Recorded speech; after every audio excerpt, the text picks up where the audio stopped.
এটা হলো মায়ের শিক্ষা। তুমি যেটা করেছো সেটা কি ঠিক করেছো? ভুল। তুমি আমার মার মতন তুমি সামনে আসবে, সামনে আসলে কি করবে? তাকে থাপ্পড় মারবে? ক্ষমা চাবো, ক্ষমা চাবে? কিভাবে ক্ষমা চাবে? পা ধরে, যে আমার ভুল হয়ে গেছে, আমি আর কখনো করবো না। আর এটা হলো পাবলিকের শিক্ষা।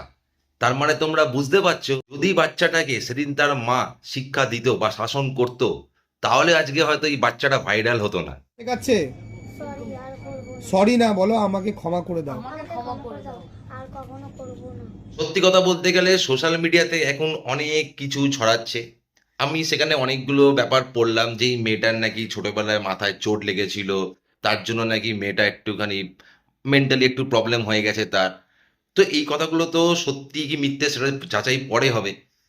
মানুষ তো আর তার পেছনের ব্যাকগ্রাউন্ডের খবর জানতে যাবে না যখন তার ব্যবহারটা এরকম হবে।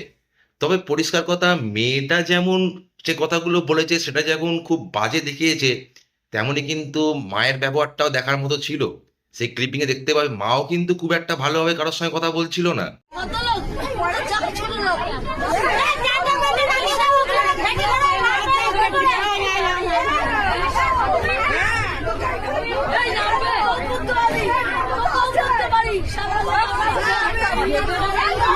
আর মেয়েটার মা কিন্তু নিজেই মুখ দিয়ে স্বীকার করেছে যে তাকেও নাকি বাড়িতে এরকম ভাবে মেয়েটা নাকি কথাবার্তা বলে।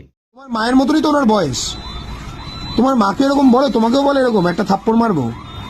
তাহলে ভুলটা কোন জায়গায় সেটা নিশ্চয়ই তোমরা সবাই বুঝতে পারছো। বাজে মেয়ে, তুমি কি এরকম বাজে মেয়ে থাকবে না ভালো মেয়ে হবে? নাকি সবাইকে বলবে থাপ্পড় মারবো? ভালো মেয়ে হবে, হ্যাঁ, ভালো মেয়ে হবে। তুমি কথা দিচ্ছ তো? হ্যাঁ, ভালো মেয়ে হবে তো? হ্যাঁ, ভালো মেয়ে হবে। সত্যি? হ্যাঁ, প্রমিস?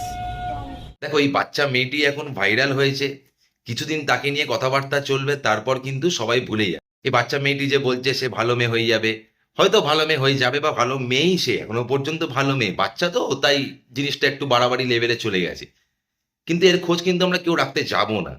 কিন্তু যিনি এই ভিডিওটা পোস্ট করেছে তার কিন্তু উচিত এই বাচ্চাটাকে যখন সবার সম্মুখে এনে ক্ষমা চাইয়েছে, সে যখন ভিডিও করে পাবলিক প্ল্যাটফর্ম সোশ্যাল মিডিয়াতে পোস্ট করেছে, তার কিন্তু উচিত তার খবর রাখা। এবং সে আর এরকম ব্যবহার কারোর সাথে করছে কিনা, তিনি বলেছেন কাউন্সেলিং করানোর জন্য, নিশ্চয়ই সেই বাচ্চাটা কাউন্সেলিং করানো উচিত। এ সব কিছু রিপোর্ট কিন্তু তার নেওয়া, কারণ আমরা কেউ আর এই বাচ্চাটার প্রতি কিন্তু খবর রাখবো না, কিন্তু তার কিন্তু একটা দায়িত্ব থাকলো, সে যেন অবশ্যই এই বাচ্চাটির উপর খবর নেয়, বাচ্চাটিকে দেখাশোনা করে। উনি ওই বাচ্চাটার শিক্ষক, আশা করব এই শিক্ষক মহাশয় যেন সেই বাচ্চাটির সঠিক যত্ন নেয় এবং তাকে সঠিক শিক্ষাটা দেয়।